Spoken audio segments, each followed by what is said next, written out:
আজকে আমরা এমন একটি সভা এখানে উপস্থিত হয়েছি, যেই সভাটা আসলে বাংলাদেশ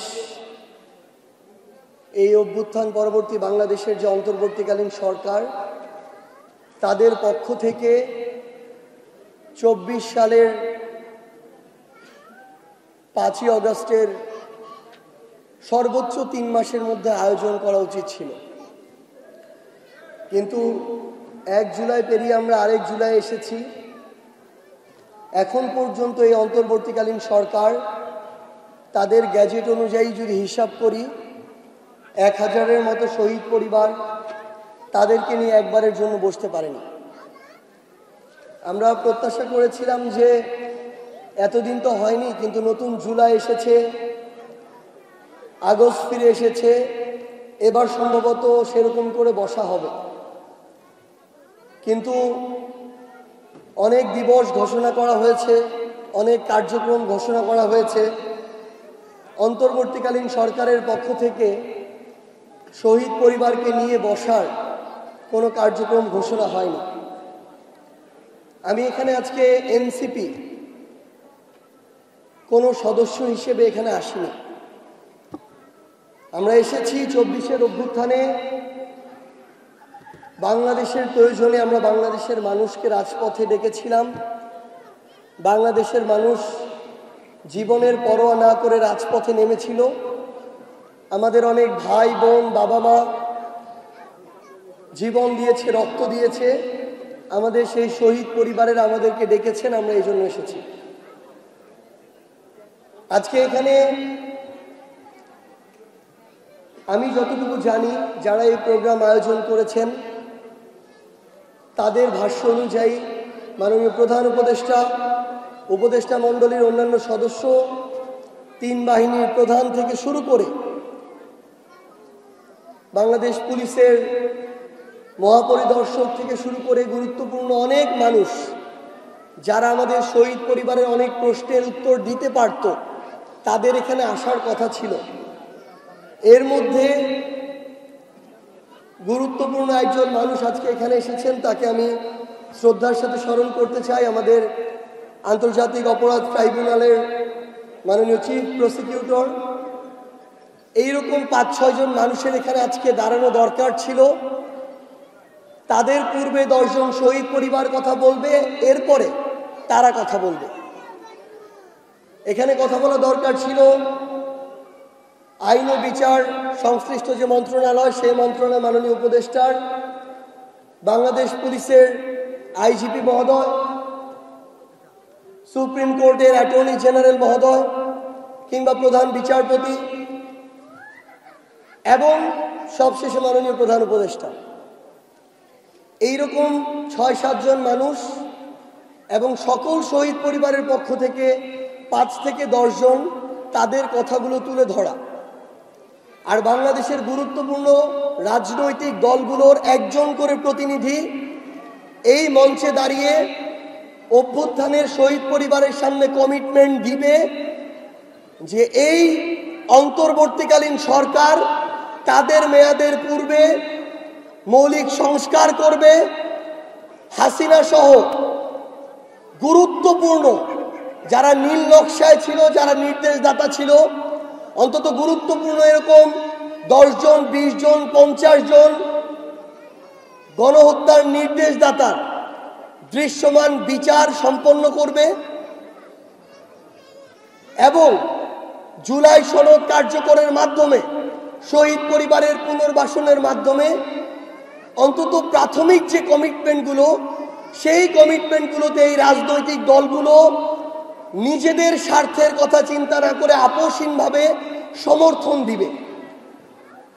এই অল্প কিছু মানুষ, স্টেক হোল্ডারের কমিটমেন্ট এই মঞ্চে আজকে হওয়া দরকার ছিল। কিন্তু অনাকাঙ্ক্ষিতভাবে আমরা অন্তর্বর্তীকালীন সরকারের কাউকে এখানে পাইনি। গুরুত্বপূর্ণ অফিসিয়ালস যারা ছিল তাদেরকে পাইনি। শ্রদ্ধার সাথে স্মরণ করি যে জামায়াত ইসলামের সম্মানিত আমির এসেছিলেন, কিন্তু অনেকেই আমাদের প্রত্যাশা ছিল যাদেরকে পাইনি। এখানে অনেক কথা আছে এই দিক থেকে। একটু আগে রবিউল ভাই বলেছেন, আমাদের কয়েকজন শ্রদ্ধেয় বাবা বলেছেন, কিন্তু আমি আপনাদের একজন সন্তান ভাই হিসেবে বিগত 3 দিন ধরে আমার যখন রবিউল ভাইয়ের সাথে যোগাযোগ হচ্ছিল, আমার এত বড় একটা আয়োজন যেখানে বাংলাদেশ নামক রাষ্ট্রের এই অন্তর্বর্তীকালীন সরকারের গুরুত্বপূর্ণ সকল মানুষ এখানে উপস্থিত থাকবেন এবং শহীদ পরিবাররা থাকবেন, এই প্রোগ্রামের আয়োজনের যে কিছু ফর্মালিটিস, কিছু প্রক্রিয়া, এই প্রক্রিয়াগুলোতে আমার ঘাটতি মনে হয়েছে।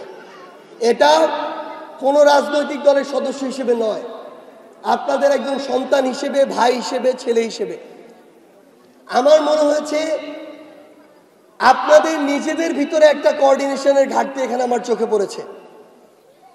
দ্বিতীয়ত, আমি এগুলো কেন আমার জায়গা থেকে বলছি, কারণ আমরা যেন একপাক্ষিক চিন্তা না করি। আমার সন্তান হিসেবে, ভাই হিসেবে আমার কিছু কথা এখানে বলা প্রয়োজন। আজকে আমরা সবাইকে প্রত্যাশা করছি, আজকে এখানে শহীদ পরিবাররা প্রোগ্রাম করবে, একজন উপদেষ্টা কেন, একজন পুলিশের মহাপরিদর্শক কেন, একজন প্রধান উপদেষ্টা কেন, এই বাংলাদেশ নামক রাষ্ট্রের এই মুহূর্তে যাকে চাওয়া হবে তার এখানে উপস্থিত হতে সে বাধ্য থাকবে। যে কোনো রাজনৈতিক দল, যে কোনো স্টেক হোল্ডার, এটা অনেকটা এমন হবে যে এই শহীদ পরিবাররা চাওয়া মাত্র তারা এখানে এসে উপস্থিত হতে বাধ্য হবে। আজকে আমার ভাই বলছে যে ফান্ডিং এর জন্য দাঁড়ে দাঁড়ে ঘুরতে হয়েছে। আজকে আমার ভাই বলছে এই অডিটোরিয়ামটা ফ্রি পাওয়ার জন্য তাকে উপদেষ্টার দ্বারে গিয়ে দাঁড়িয়ে থাকতে হয়েছে। আজকে আমার ভাই বলছে আমার শহীদ পরিবাররা কি খাবে এই ফান্ডিং ম্যানেজ করতে তাকে অন্তত 50 জন মানুষের দ্বারে দাঁড়াতে হয়েছে। এটা কোনোদিনও অভ্যুত্থান পরবর্তী বাংলাদেশে হতে পারে না, হওয়া উচিত ছিল না। কিন্তু এখানে গুরুত্বপূর্ণ আমার জায়গা থেকে কিছু সীমাবদ্ধতা চোখে পড়েছে। আমি একটু আগেও মাননীয় প্রধান উপদেষ্টার দপ্তরে আমার পরিচিত একজনের মাধ্যমে জিজ্ঞাসা করার চেষ্টা করেছি যে আজকে যে এই প্রোগ্রাম মাননীয় প্রধান উপদেষ্টা জানতেন কিনা, কেন আসলেন না। তিনি আমাকে প্রথম প্রশ্নটা করেছেন, সকল শহীদ পরিবারের সমন্বয়ে বাংলাদেশে যে একটা সোসাইটি তৈরি হয়েছে, এই স্বীকৃত সোসাইটি এখন পর্যন্ত বাংলাদেশে ওই স্বীকৃতি নিয়ে একটা কোনো প্রোগ্রাম করেছে কিনা, যেটার কারণে আমরা মনে করব যে তারাই আসল শহীদ পরিবারের প্রতিনিধিত্ব করছে। আমি উত্তর দিতে পারি না। দ্বিতীয় প্রশ্ন আমাকে করেছে, এই জুলাই আগস্টে অন্তত 100 জন তাদের কাছে বিভিন্ন নামে গিয়েছে যারা শহীদ পরিবারের অংশ, আহত যোদ্ধাদের প্রতিনিধিত্ব করে, হয়তো আপনারা জাননি কিন্তু আপনাদের নাম ভাঙিয়ে অনেকে গিয়েছে। তারা প্রোগ্রাম করতে চেয়েছে, সেখানে উপদেষ্টাদেরকে অতিথি হিসেবে চেয়েছে, প্রধান উপদেষ্টাকে অতিথি হিসেবে চেয়েছে। তার কথা হচ্ছে তারা কিভাবে বুঝবে আমাদের এই জুলাই 24 শহীদ পরিবার সোসাইটি আসল শহীদ পরিবারের প্রতিনিধিত্ব করছে। আমার কাছে যেটা মনে হয়েছে ব্যক্তিগত জায়গা থেকে, সকল শহীদ পরিবারের সমন্বয়ে বাংলাদেশে এই মুহূর্তে গ্যাজেটেড শহীদ পরিবার 1000-এর কিছুটা কম। এই শহীদ পরিবারের সমন্বয়ে আপনারা যে বাংলাদেশে একটা প্ল্যাটফর্মে এসেছেন, এটা আগে ডক্টর ইউনূস থেকে শুরু করে বাংলাদেশের প্রত্যেকটা স্টেক হোল্ডার, প্রত্যেকটা রাজনৈতিক দলের জানা প্রয়োজন ছিল। তারা আমাদেরকে এই প্রশ্নটা, আমি আজকে আসিফ মাহমুদ সচিব ভুইয়াকে কল দিয়েছি, আমি এখানে মাহফুজ আলমকে বসে কল দিয়েছি, কারণ তারা আমার ছাত্রদের প্রতিনিধিত্ব করে, তারা আমার অভ্যুত্থানের সহযোদ্ধা। অন্যান্য উপদেষ্টা আসুক আর না আসুক, তারা আজকে এখানে নাই কেন? তাদের জায়গা থেকে যখন আমাকে বলা হয় আমি একজন অভ্যুত্থানের সহযোদ্ধা হিসেবে যে কোনো সময় যে কোনো জায়গায় যেতে পারি, কিন্তু আমি একটা ফরমাল চেয়ার থেকে একজন উপদেষ্টা হিসেবে ওখানে যাওয়ার পূর্বে এই সোসাইটি যে একটা ফরমাল সোসাইটি, এটার স্বীকৃতি তো আমাদের কাছে নাই। আমি এই প্রশ্নগুলোর উত্তর দিতে পারিনি। এগুলো ঠিক কি বেঠিক এগুলোর উত্তর দেওয়ার সময় এখন না, কিন্তু এই প্রশ্নগুলো যখন আসে আমার কাছে এগুলোর উত্তর নেই। আমি আমি বিনয়ের সাথে আপনাদের সন্তান হিসেবে প্রথমে আপনাদের কাছে ক্ষমা চাই, যেটা আমাদের ব্যর্থতা। আমরা যারা এই অভ্যুত্থানে ডাক দিয়েছিলাম রাজপথে নামতে, এটা আমাদের সবচেয়ে বড় ব্যর্থতা যে আরেকটা জুলাই এসেছে। আমরা হয়তো আপনাদের সাথে বিভাগীয় পর্যায়ে গিয়ে বসেছি, হয়তো জেলা পর্যায়ে গিয়ে বসেছি, কিন্তু আপনাদের সাথে একসাথে আমরা এইভাবে বসতে পারিনি। আমরা এই অন্তর্বর্তীকালীন সরকারকে এই জায়গা থেকে স্পষ্ট করে কিছু কথা বলি। আমি জুলাই শহীদ স্মৃতি ফাউন্ডেশনে যখন কাজ করছিলাম, বাংলাদেশের 8টা বিভাগে 9টা প্রোগ্রামে আপনাদের কাছে যাওয়ার চেষ্টা করেছিলাম। আজকে আমার অনেক মা বাবা ভাই বোনেরা এখানে আসছিলেন কথা বলার জন্য। আয়োজক যারা ছিলেন যেন বিশৃঙ্খলা না হলে বাধা দিচ্ছিলেন, কিন্তু এটা আসলে আত্মার টান। তারা আমাদের মধ্যে নিজেদের সন্তানদেরকে দেখেন, ভাইদেরকে দেখেন। আমরা এই টানকে কোনোদিন উপেক্ষা করতে পারবো না, এই সীমাবদ্ধতা বা এই দায়বদ্ধতাকে কোনোদিন উপেক্ষা করতে পারবো না। কিন্তু এই বাংলাদেশে বিগত 10 মাসে 11 মাসে এই বাংলাদেশটাকে আমরা নতুন ভাবে দেখেছি, আপনারাও দেখেছেন। আমরা 64 জেলায় গিয়েছি, আমরা 8টা বিভাগে গিয়েছি। শহীদ পরিবাররা এখানেও এসে আমাকে বলেছে যে তারা একটা হত্যা মামলা করেছে, তার সন্তান মারা গিয়েছে। তারা যাদেরকে আসামি করেছে তারা আওয়ামী লীগ, ছাত্রলীগ, যুবলীগের সন্ত্রাসী ক্যাডার, তারা এই খুনে সরাসরি জড়িত ছিল, কিন্তু তাদের নামটা যেন কেটে দেওয়া হয় এই জন্য অন্য রাজনৈতিক দলের নেতা কর্মী সুপারিশ করছে।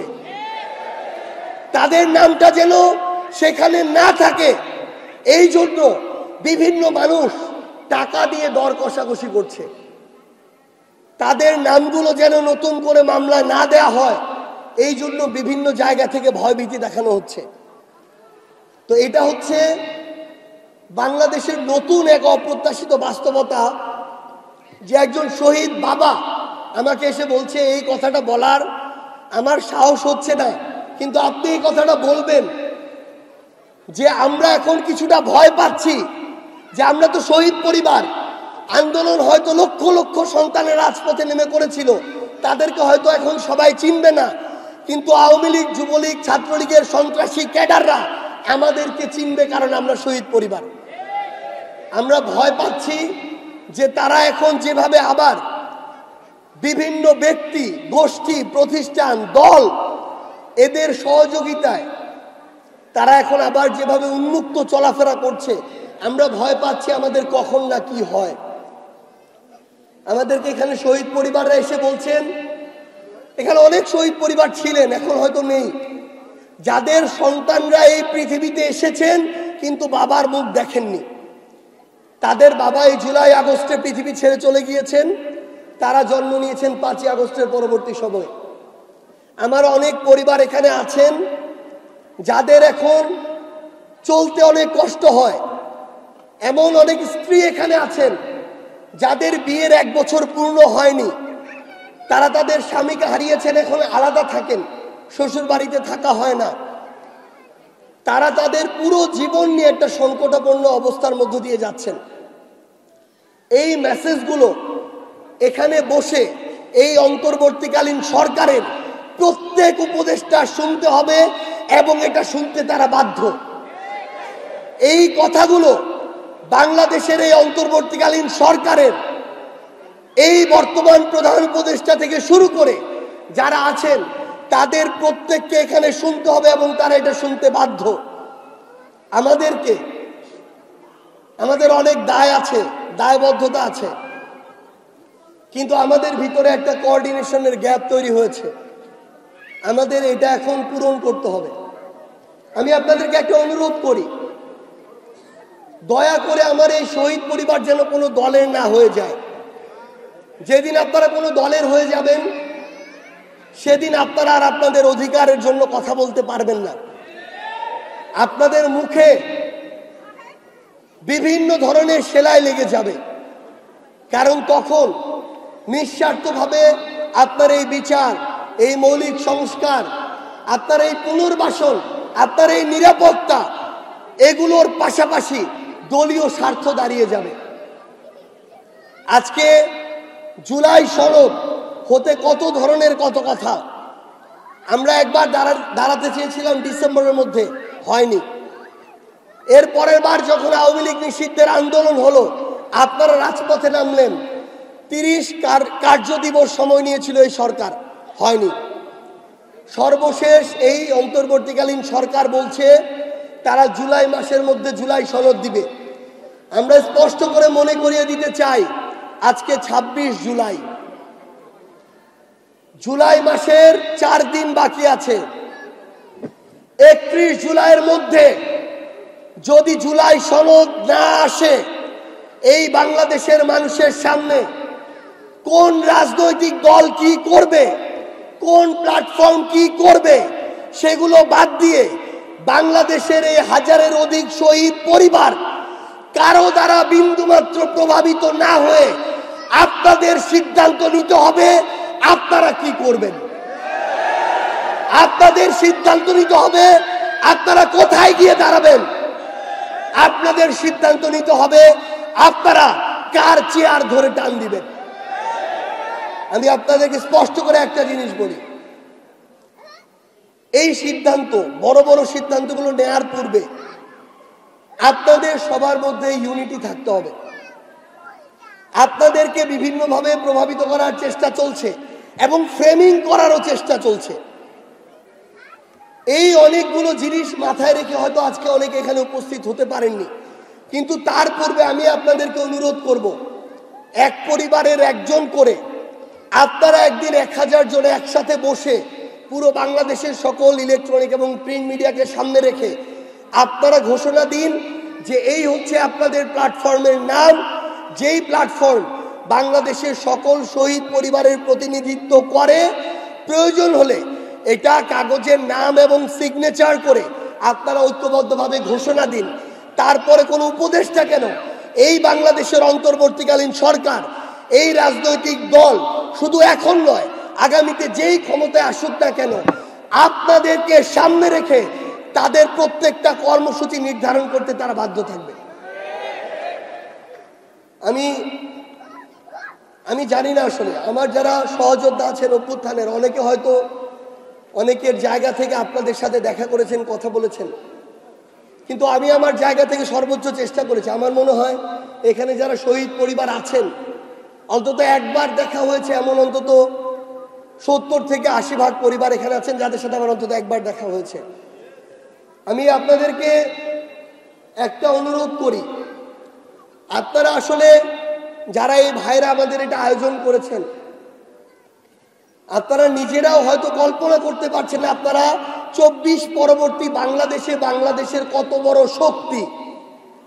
এই মুহূর্তে আপনারা রাজপথের 10 লক্ষ সাধারণ ছাত্র জনতার চেয়ে যদি 1000 শহীদ পরিবার দাঁড়িয়ে যায়, এটা ওই 10 লক্ষ ছাত্র জনতার চেয়ে অনেক বড় শক্তি।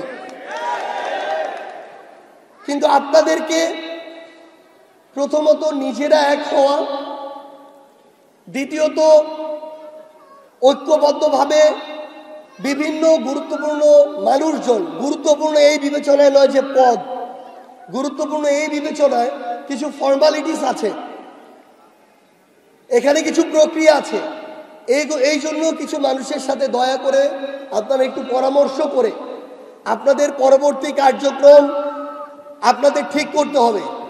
আজকের এই যে স্মরণ সভাটা এখানে শেষ হয়নি, আমার মনে হচ্ছে এটা এভাবে শেষ হতে পারে না। এটা আমাদের সকল শহীদদের জন্য অবমাননা। এই স্মরণ সভার আজকে একটা অংশ হয়েছে, এটা সেদিনই সম্পূর্ণ হবে যেদিন এখানে আজকে যাদের উপস্থিত হওয়ার কথা ছিল তারা প্রত্যেকে উপস্থিত হয়ে হাজারের অধিক শহীদের প্রতি তাদের ওয়াদা, তাদের কমিটমেন্ট দিয়ে যাবেন। এটা সেদিনই সফল হবে যেদিন আমরা খুনি হাসিনার বিচার দৃশ্যমান দেখতে পাব। এটা সেদিনই সফল হবে যেদিন যেই পুলিশ সহ আইন শৃঙ্খলা রক্ষাকারী বাহিনীর সদস্যরা সকল পেশাদারিত্ব ভুলে শুধুমাত্র তোষামোদি করার জন্য, প্রমোশন পাওয়ার জন্য, কিছু সুযোগ সুবিধা পাওয়ার জন্য রাইফেল তাক করে আমার ভাই বোনদের উপরে অকাতরে গুলি চালিয়েছে। যেদিন ওই আইন শৃঙ্খলা রক্ষাকারী বাহিনীর সদস্য সহ সন্ত্রাসী ক্যাডারদের বিচার নিশ্চিত হবে, ওই দিন এই স্মরণ সভা সফল হবে। আজকে এটা আসলে এমন একটা পরিস্থিতি তৈরি হয়েছে, এটা এখন বক্তব্য দেওয়ার জায়গা না। এটা জায়গা, আজকের এই প্রোগ্রামের একটা গুরুত্বপূর্ণ সফলতা হচ্ছে, যেটা সবচেয়ে গুরুত্বপূর্ণ, যে বাংলাদেশ জানলো যে 1000 শহীদ পরিবার একটা প্ল্যাটফর্মে ঐক্যবদ্ধ হওয়ার চেষ্টা করছে। এই প্রোগ্রামের সবচেয়ে বড় সফলতা, 1000 শহীদ পরিবারের মধ্যে অন্তত 500-600 শহীদ পরিবার আজকে এখানে উপস্থিত ছিল, যেটা বিগত 1 বছরে একবারের জন্য হয়নি। এই প্রোগ্রামের সবচেয়ে বড় সফলতা, আপনারা বুঝতে পেরেছেন যে পরবর্তীতে একটা প্রোগ্রাম সফল করতে গেলে কোন কোন ভুলগুলো আর করা যাবে না। আমি আপনাদেরকে অনুরোধ করব, আমার বাবারা, আমার মায়েরা, সন্তান ভাই বোন হারানো আমার ভাই বোনেরা, আপনারা দয়া করে আজকে এখান থেকে, আমি জানি অনেকের মধ্যে মনোমালিন্য তৈরি হয়েছে, অনেকের মধ্যে ভুল বুঝাবুঝি তৈরি হয়েছে, আক্ষেপ তৈরি হয়েছে, ক্ষোভ তৈরি হয়েছে, আপনারা এটা নিয়ে যাবেন না এখান থেকে। আপনারা এখানে বসে যদি রাত 10টা বাজে তাও একসাথে বসে ঠিক করে যাবেন যে এরপরে সফল প্রোগ্রামটা আপনারা কোন দিন করবেন, যেদিন বাংলাদেশের সকল স্টেক হোল্ডার আপনার তার দ্বারে যেতে হবে না, তিনি আপনার দ্বারে এখানে এসে উপস্থিত হবেন। এই সিদ্ধান্তগুলো নিয়ে কিভাবে আপনারা পরের প্রোগ্রামটা করতে পারেন, আমরা করতে পারি, আমরা একসাথে করতে পারি। রাত 10টা বাজলেও আমাদের এটা এখানে বসে ঠিক করে যেতে হবে। আমি আপনাদের কাছে ক্ষমা চাই, আমরা যদি হয়তো, আমি আজকে সকালেও সিলেটে ছিলাম, আমাকে ভাইরা বলেছিল যে তারা নাহিদ ইসলাম, হাসনাত আব্দুল্লাহ বা সার্জিস আলম তাদের এখানে দেখতে চায়। আমাদের অবশ্যই প্রত্যেকের এখানে থাকার কথা, কিন্তু এই প্রোগ্রামেরই যেটা নিজেদের সীমাবদ্ধতা, আমি মনে করি আমার এখানে সবাই পরিবারের সদস্য, এবং পরিবারের সদস্যদের নিজেদের সীমাবদ্ধতাগুলো ফাইন্ড আউট করতে হবে আমাদের।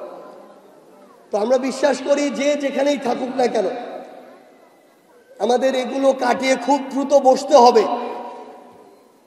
জুলাই সনদ আমাদের আদায় করতে হবে।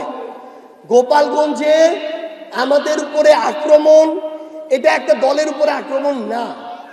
আমি লিখে দিচ্ছি, আপনারা 1000 শহীদ পরিবার একসাথে শুধুমাত্র বসে কথা বলার জন্য গোপালগঞ্জে যান, আপনাদের উপরে একইভাবে সশস্ত্র আক্রমণ হবে।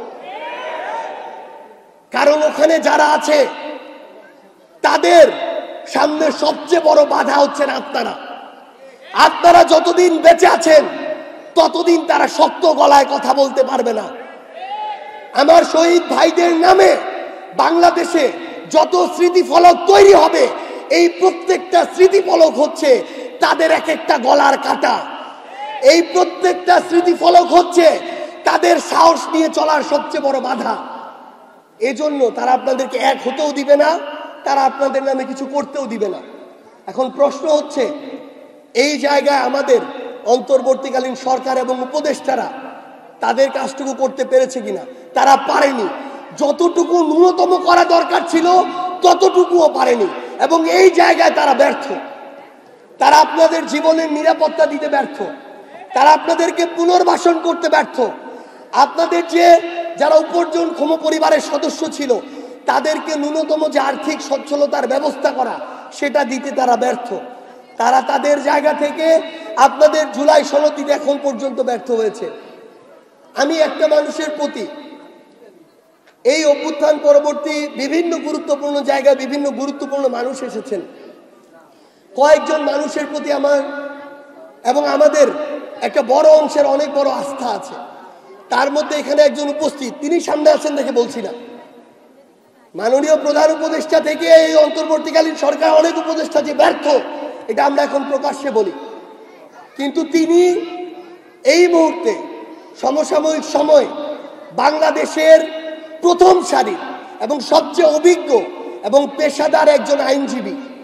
এবং আমরা অন্তত এইটুকু আস্থা রাখি আমাদের জায়গা থেকে যে তিনি ওই জায়গায়, যে জায়গাটিতে চিফ প্রসিকিউটর হিসেবে আছেন, আন্তর্জাতিক অপরাধ ট্রাইব্যুনাল, যেখানে আমার শহীদ ভাইদের এই যে হত্যা, এই হত্যার বিচার হচ্ছে, তার উপরে আমাদের আস্থা আছে, কিন্তু আমাদের একটা সন্দেহের জায়গা আছে, যেটা তাকে অবশ্যই, যদি তিনি কখনো এই বাধা অনুভব করেন, পুরো বাংলাদেশের মানুষের সামনে বলতে হবে। আমরা মনে করি প্রত্যক্ষ পরোক্ষ ছোট বড় এমন এখনো অনেক বাধা আছে, যেটা তার বিচারিক প্রক্রিয়াকে আরো ত্বরান্বিত করার জন্য বিভিন্নভাবে বাধা দিচ্ছে। তাকে এটা বাংলাদেশের মানুষের সামনে, যদি তিনি এটা ফেস করে থাকেন, এটা অবশ্যই তুলে ধরতে হবে। আমরা মাননীয় প্রধান বিচারপতি, যার আজকে এখানে আসার কথা ছিল, তার উপরেও আমাদের আস্থা আছে, যোগ্যতায়, পেশাদারিত্বে, নিষ্ঠায়, কিন্তু কোন সিস্টেমগুলো দ্বারা তিনি বাধাগ্রস্ত হচ্ছে কিনা এটাও আমাদের জানাটা খুব গুরুত্বপূর্ণ। আমার বাবা মা, ভাই বোনেরা, আমার সম্মানিত শহীদ পরিবারের সদস্যরা, এখন সবার একসাথে বসে আমাদের সমস্যার সীমাবদ্ধতাগুলো ফাইন্ড আউট করে আমাদেরকে আরো কিছু বিষয় নিয়ে বসতে হবে। এখানে বাংলাদেশের সকল মেইনস্ট্রিম মিডিয়া আছে। এই 11 মাসে যেই বাংলাদেশ দেখেছি, এই বাংলাদেশ এর আগের আমার 28 বছরের জীবনে আমি দেখিনি। আমাদেরকে এভাবে দেখানো হয় না। আমাদেরকে যেটা রাজনীতিবিদরা বিভিন্ন গুরুত্বপূর্ণ জায়গায় দায়িত্ব পালন করা মানুষগুলো দেখায়, এটা অনেকটা সেটা যেটা তারা মনে করে যে দেখানো উচিত, সেটা নয় যেটা অ্যাকচুয়াল ঘটছে। তাই আপনাদের সাথে আমি আমার জায়গা থেকে আপনাদের সন্তান হিসেবে, অভ্যুত্থানের একজন সহযোদ্ধা হিসেবে এই বিষয়গুলো নিয়ে কথা বলতে চাই। আমরা অবশ্যই খুব দ্রুত এই অন্তর্বর্তীকালীন সরকার বিচার, জুলাই সনদ এবং মৌলিক সংস্কারের সাথে সংশ্লিষ্ট সবার সাথে বাংলাদেশের সকল শহীদ পরিবারকে একসাথে বসতে হবে, এবং এই অন্তর্বর্তীকালীন সরকার যদি এটা না করতে পারে, কি হবে না হবে এটা কথা না, এই অন্তর্বর্তীকালীন সরকার বাংলাদেশের সকল শহীদ পরিবারের সাথে না বসে এই অন্তর্বর্তীকালীন সরকারের চেয়ার থেকে নিজেকে নামাতে পারবে না। এই দুঃসাহস তাদেরকে করতে দেওয়া হবে না। প্রত্যেক উপদেষ্টাকে জবাবদিহি করতে হবে। তারা শুধুমাত্র কয়েকটা রুটিন ওয়ার্ক করার জন্য উপদেষ্টা হয় নাই। কি সংস্কারটা করলো এই 1 বছরে, যেটা বাংলাদেশের মানুষকে আগামী 10 বছর সুবিধা দিবে, সেটা এখানে উন্মুক্ত মঞ্চে তাদেরকে ঘোষণা করতে হবে, এবং শহীদ পরিবার এবং আহত যোদ্ধাদের সামনে তাদেরকে ঘোষণা দিতে হবে। এই ম্যানমেন্ট করার জন্য, ভয় মিডিয়া ফেস না করার জন্য, সংস্কারগুলো বুক ফুলিয়ে না বলার জন্য, বড় রাজনৈতিক দলগুলোর সামনে বিড়াল হয়ে চুপসে যাওয়ার জন্য তাদেরকে উপদেষ্টা পদে বসানো হয় নাই। তাদেরকে স্পষ্ট করে বলতে হবে বাধা কোথায়। এটা বলার মতো সাহস প্রত্যেকের থাকতে হবে। যারা অভ্যুত্থান পরবর্তী সময়ে দায়িত্ব পেয়েছে, ইভেন আমাকেও আমার সকল সীমাবদ্ধতা, আমার সহযোদ্ধা যারা আমরা এই আন্দোলনে কিছুটা হলেও নেতৃত্বের জায়গায় ছিলাম, আমাদেরকেও আমাদের এই দায়বদ্ধতা এখানে দাঁড়িয়ে আপনাদের সামনে জবাবদিহি করতে হবে। আমি সেই দিনটা দেখার অপেক্ষায়, যেদিন আমরা আমাদের শহীদ পরিবার এবং আহত যোদ্ধাদের সামনে দাঁড়িয়ে আমাদের 24শে জুলাই থেকে পরবর্তী জুলাই কিংবা পরবর্তী যেদিন বাংলাদেশে নতুন কেউ ক্ষমতায় আসবে, তার পূর্ব পর্যন্ত আমরা কি দায়িত্ব পালন করেছি, সেই জবাবদিহি যেই দিন হবে সেই দিন দেখার আমরা অপেক্ষায়। এবং ইনশাআল্লাহ খুব দ্রুত এই বাংলাদেশে সেই দিন আসতে হবে। সবাইকে অসংখ্য ধন্যবাদ। আমাকে মাফ করবেন। আসসালামু আলাইকুম।